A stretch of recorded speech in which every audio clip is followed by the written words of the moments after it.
এই মুহূর্তে আমরা আবারও চলে যাচ্ছি আমাদের সেক্রেটারিয়েটে। সেখানে আছেন আরিফুর রহমান সবুজ। সচিবালয়ে আমরা জানি গতকাল রাত থেকে আসলে আগুন লেগেছে এবং সেটা নিয়ন্ত্রণে চলে এসেছে, কিন্তু তারপর এখনও বাইরে থেকে ধোঁয়া দেখা যাচ্ছে। তো আমরা এখনকার পরিস্থিতি জানার জন্য আবারও চলে যাচ্ছি সচিবালয়, যেখানে আমাদের সাথে যুক্ত হবেন সহকর্মী আরিফুর রহমান সবুজ।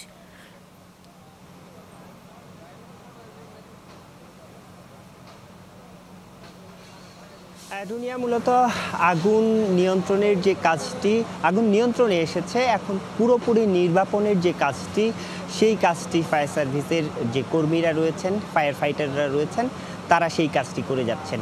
বাইরে থেকেও কাজ হচ্ছে এবং সর্বশেষ যেটি তথ্য, সেই তথ্য অনুযায়ী ভেতরে তাদের ফায়ার ফাইটাররা অর্থাৎ ফায়ার সার্ভিসের যে কর্মীরা ভেতরে প্রবেশ করে আগুন নির্বাপনের যে কাজটি, সেই কাজটি করছে। এবং সেটি হওয়ার পরে যেটি হয়েছে কিছুক্ষণ আগে, অর্থাৎ ঘন্টা খানেক বা ঘন্টা দুয়েক আগে থেকে আমরা যেটি দেখছিলাম যে একদিকে আগুন নির্বাপন করে যখন ফায়ার কর্মীরা অন্য দিকের আগুন নেভাতে যাচ্ছিলেন, তখন দেখা গেছে যে যেই জায়গায় 10 মিনিট আগে আগুন নির্বাপন করে গিয়েছে, সেই জায়গায় নতুন করে আবার আগুনের যে ফুলকি সেটি বের হতে দেখেছি, ধোঁয়া বের হতে দেখেছি।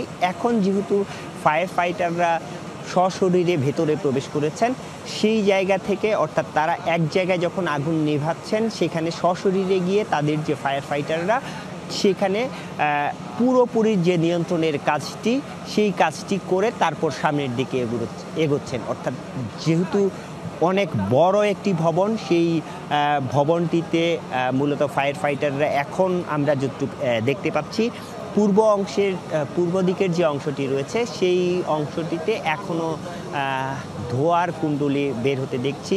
মাঝখানের অংশে কিছু কিছু যেহেতু 6 থেকে 9ম তলা পর্যন্ত চারদিকেই আগুন ছড়িয়ে পড়েছিল, সেই কারণে মাঝখানের অনেকগুলো রুম থেকে আমরা দেখতে পাচ্ছি যে ধোঁয়ার কুণ্ডলী বের হচ্ছে।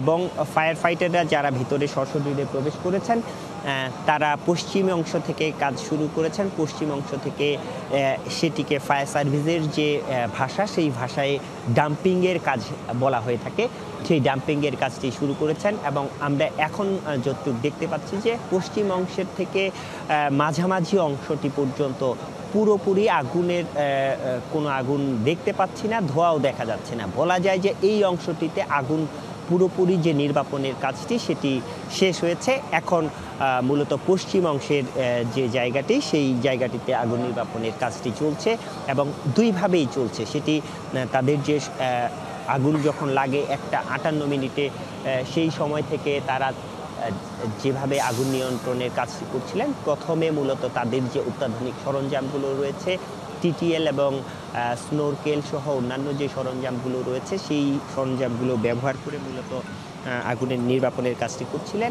এখন সেটির পাশাপাশি সশরীরে মূলত কাজটি তারা সশরীরে ভেতরের একেবারে ডাম্পিং সহ যে কাজটি, সেই কাজটি করছেন। এবং তারা ফায়ার সার্ভিস যেটি বলছেন যে পুরোপুরি আগুনটি নিয়ন্ত্রণ করতে তাদের হয়তো আর খুব অল্প সময় লাগবে, খুব অল্প সময়ের মধ্যে সেটি তারা নিয়ন্ত্রণ করতে পারবেন। কিন্তু এত সচিবালয়ের মধ্যে এত সুরক্ষিত একটি জায়গায় কিভাবে এত বড় একটি আগুন, এবং সেই আগুনটি যারা শুরুর দিকে ছিলেন তারা যেটি বলছেন যে এমন ভয়াবহ আগুন আসলে কোনো কেমিক্যালের যেই আমরা চুরিহাট্টায় যেরকম দেখেছি, বেইলি রোডে যেরকম দেখেছি, সেই ভয়াবহতা আসলে এখানেও ছিল। কিন্তু যেহেতু এখানে আসলে সচিবালয় বন্ধ ছিল, রাতের বেলা কেউ ছিল না, সেই কারণে হতাহতের জায়গাটিও আসলে কম দেখিনি। এখানে একজন প্রত্যক্ষদর্শী, তিনি 3টার পর থেকে ছিলেন। কেমন দেখেছেন আগুনটা? আমি যখন ফেসবুকে দেখি, আপডেট লাইভ দেখি যে আমাদের সচিবালয়ে অগ্নিকাণ্ড হইতেছে, আমি সাথে সাথে বাসা থেকে বের হওয়ার পরে 3টার সময় আমি এখানে আসার পরে আমি দুই সাইডে আমি দেখতেছি আগুন জ্বলতেছে। মাঝখানে তখন কোনো আগুন ছিল না। প্রায় 4 ঘন্টা, 4.5 ঘন্টা, 5 ঘন্টা আগুন জ্বলার পরে মাঝখান থেকে আগুনের সূত্রপাত হচ্ছে। দুই পাশ থেকে আগুন জ্বলতেছে। মাঝখানে যদি আরেকটা 3টা যদি রাডার থাকতো, তাহলে এতটুকু ক্ষয়ক্ষতি হতো না। ফায়ার সার্ভিসে যদি 3টা রাডার নিয়োগ দিত, আমার সম্ভবত এতটুকু আগুন ছড়াইতো না। আমি 3টা থেকে এখানে সারাক্ষণ এপাশ ওপাশ থেকে দেখতেছি। আগুনের ভয়াবহতাটা কেমন ছিল? একসঙ্গে কি চারদিকে আগুন ছড়িয়ে পড়েছিল? না, প্রথমে আপনার দুই সাইড, প্রথমে দুই পাশ থেকে আগুন ছিল, অল্প পরিমাণে আগুন ছিল। এই পাশেও জ্বলতো, ওই পাশেও জ্বলছে। কিন্তু এরপরে আপনার ধরেন যে কি ধরেন 4টা, 4:30 বা 5টার দিকে আপনার এখানে মাঝখানে আগুনটা লাগছে আর কি। যদি 3টা রাডার দিত তাহলে এতটুকু ক্ষয়ক্ষতি হইতো না। আর বাংলাদেশের যেটা সচিবালয়, এটা কিন্তু আমাদের বাংলাদেশের হৃৎপিণ্ড। এখানে আগুন লাগার কথা শোনার সাথে সাথে, দেখার সাথে সাথে আমি ছুটে আসি। হ্যাঁ, অন্তত পানির 1 লিটার একটা বোতল নিয়ে আসছি। হ্যাঁ, আপনিও দেখছেন, সারাক্ষণই আপনাদের সাথে ছিলাম, চেষ্টা করে যাচ্ছি আগুন। সচিবালয়ের মতো একটি জায়গায় যেখানে মূলত এখান থেকেই সারা দেশ পরিচালিত হয়, এই সচিবালয় থেকে, সেইখানকার মতো একটি জায়গায়, সুরক্ষিত একটি জায়গায় সচিবালয়কে সবসময় সুরক্ষিত ভাবা হয় এবং এখানে প্রবেশের যে কারণে আসলে প্রবেশ করাতেও আসলে কিছুটা নিষেধাজ্ঞা রয়েছে, সেই রকম একটি জায়গায় এত ভয়াবহ একটি আগুন। এবং যেই আগুনটি যারা প্রথম দিকে ছিল, আপনি নিশ্চয়ই শুনছিলেন, তিনিও বলছিল যে চারদিক থেকে আগুনের যেভাবে লেলিহান শিখা বের হয়, এই ভয়াবহতা আসলে কেমিক্যালের যে আগুনে সাধারণত দেখা যায় বা কিংবা ফোম, প্লাস্টিকের যে কারখানাগুলোতে আমরা বিভিন্ন সময় আগুনে দেখেছি যে এইরকম ভয়াবহতা, এখানেও কিন্তু ঠিক সেই রকম একটি ভয়াবহতা ছিল। সেটি কি কারণে এমন ভয়াবহতা, সেটির এখানে কিছুক্ষণ আগে ফায়ার সার্ভিসের যে মহাপরিচালক ব্রিগেডিয়ার জেনারেল জাহিদ কামাল, তিনি ব্রিফ করেছেন এবং তিনি যেটি বলছেন যে মূলত আগুনটি যখন আগুনের সূত্রপাত হয়, আগুনের সূত্রপাত মূলত হয়েছে 6ষ্ঠ তলা থেকে। তারা যেটি এসে প্রথমে দেখেছেন এবং 6ষ্ঠ তলা থেকে উপরের যে 9 তলা ভবন, এটি উপরের যে ফ্লোরগুলো রয়েছে, 6ষ্ঠ, 7ম, 8ম এবং 9ম, এই ফ্লোরগুলোতে খুব দ্রুততার সঙ্গে ছড়িয়ে পড়ে এবং একসঙ্গে চারদিকেই অন্তত 3টি জায়গায়, তারা যেটি প্রাথমিকভাবে বলছেন যে 3টি জায়গায় আগুন একসঙ্গে ছড়িয়ে পড়ে এবং সেটি তারা যেটি ব্যাখ্যা দিয়েছেন যে এরকমটি হতে পারে বৈদ্যুতিক শর্ট সার্কিট থেকে যদি এরকম ঘটনা ঘটে তাহলে এরকমটি হয়ে থাকে। এবং তারা যেটি বলছেন যে ভেতরে ইন্টেরিয়রের কাজ চলছিল, সেই জায়গা থেকে আগুনের সূত্রপাত হয়েছে কিনা সেটি তারা প্রাথমিকভাবে ধারণা করতে পারেন, কিন্তু যেহেতু এখনও তদন্ত, এই ঘটনায় তদন্ত কমিটি নিশ্চয়ই গঠিত হবে এবং তদন্ত কমিটি তাদের যে তদন্ত, সেই তদন্তের পরে আসলে এই ঘটনার যে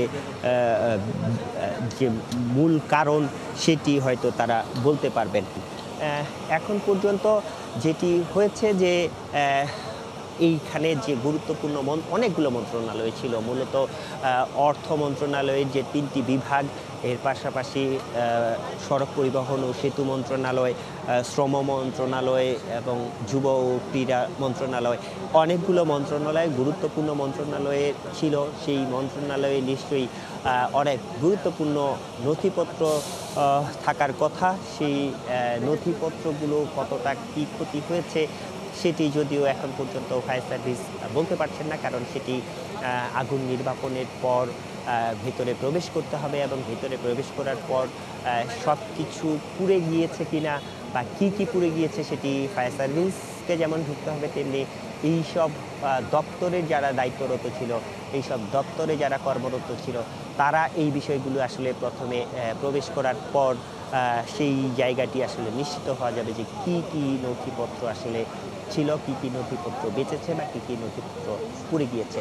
ফায়ার সার্ভিস যেটি বলছে যে যেহেতু রাতের বেলায় এই আগুনটি ঘটনা ঘটেছে, ভেতরে কেউই ছিল না, কেউ হতাহতর ঘটনাও ঘটেনি, কাউকে তারা সেখান থেকে বের হতে দেননি। যেহেতু রাতের বেলা, সে কারণে প্রত্যেকটি ফ্লোরেই তালাবদ্ধ ছিল, প্রত্যেকটি রুমেই তালাবদ্ধ ছিল এবং এই তালাবদ্ধ থাকার কারণে বা রাতের বেলা হওয়ার কারণে আগুনটি আসলে দ্রুততার সঙ্গে ছড়িয়ে পড়ে। দিনের বেলা হলে হয়তো প্রাথমিক যে অগ্নি নির্বাপনের যে ব্যবস্থা ভেতরে থাকার কথা, সেই প্রাথমিক অগ্নি নির্বাপনের যে বিষয়গুলো ছিল সেগুলো দিয়ে তারা নিয়ন্ত্রণ করতে পারতেন, কিন্তু সেটি আসলে যেহেতু সম্ভব হয়নি, যেহেতু রাতের বেলা আগুন, সেই কারণে এখানে মূলত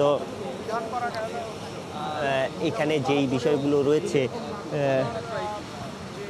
এখানে যে বিষয়গুলো রয়েছে যে মূলত প্রথমে যখন ফায়ার সার্ভিস ভেতরে প্রবেশ করে সেই সময়ে আসলে নানা ধরনের প্রতিবন্ধকতা ছিল। প্রতিবন্ধকতা তাদের যে ভেতরের 2টি ইউনিট ছিল, সেই ভেতরের ইউনিটগুলো আসলে আগুন নিয়ন্ত্রণের কাজ করে, কিন্তু বাইরে থেকে যে তাদের অত্যাধুনিক সরঞ্জাম সহ গাড়িগুলো প্রবেশের যে জায়গাটি, সেই জায়গাটি আসলে তারা প্রথম দিকে করতে পারেননি, কারণ ভেতরে প্রবেশ করতে তাদের কিছুটা বেগ পেতে হয়েছে, একটি গেট ভেঙে ভিতরে ঢুকতে হয়েছে।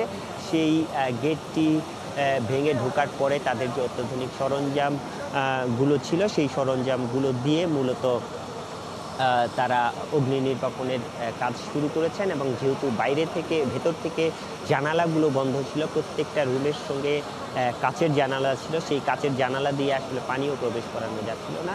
পরে তারা যেটি করেছেন, গ্লাসগুলো ভেঙে ভেঙে ভিতরে পানি প্রবেশের যে জায়গাটি, সেই জায়গাটি শুরু করেছেন। এবং প্রত্যক্ষদর্শীরা যেটি বলছেন এবং আমরাও যেটি দেখেছি যে ফায়ার সার্ভিসের মূলত দুটি টিটিএল, একটি 64 মিটার এবং একটি 68 মিটারের টিটিএল দিয়ে তারা উপরের দিকে, অর্থাৎ সপ্তম, অষ্টম এবং নবম তলা বা ষষ্ঠ তলার আগুন নির্বাপনের যে কাজটি সেটি করেছেন। এবং যে সেটি বলছেন যে একসঙ্গে 3 দিক থেকে আগুনের ছড়িয়ে পড়েছিল বা 3-4 দিক থেকে আগুন ছড়িয়ে পড়েছিল, সেখানে যদি তাদের যে অত্যাধুনিক সরঞ্জামগুলো রয়েছে, সেই সরঞ্জামগুলো যদি আরও কয়েকটা থাকতো, অর্থাৎ টিটিএল বা স্নোরকেল যদি আরও দু একটি আনা যেত, তাহলে হয়তো একসঙ্গে বিভিন্ন জায়গার যেদিকে যেদিকে আগুন ছিল সেই আগুনগুলো আসলে নির্বাপনের কাজটি আরও কিছুটা সহজ হতো। তবে স্বস্তির যেই কথাটি, সেই স্বস্তির কথা হচ্ছে এই মুহূর্তে আগুন অনেকটাই নিয়ন্ত্রণে। আরও আধা ঘন্টা আগে পুরোপুরি ফায়ার সার্ভিসের নিয়ন্ত্রণে এসেছে।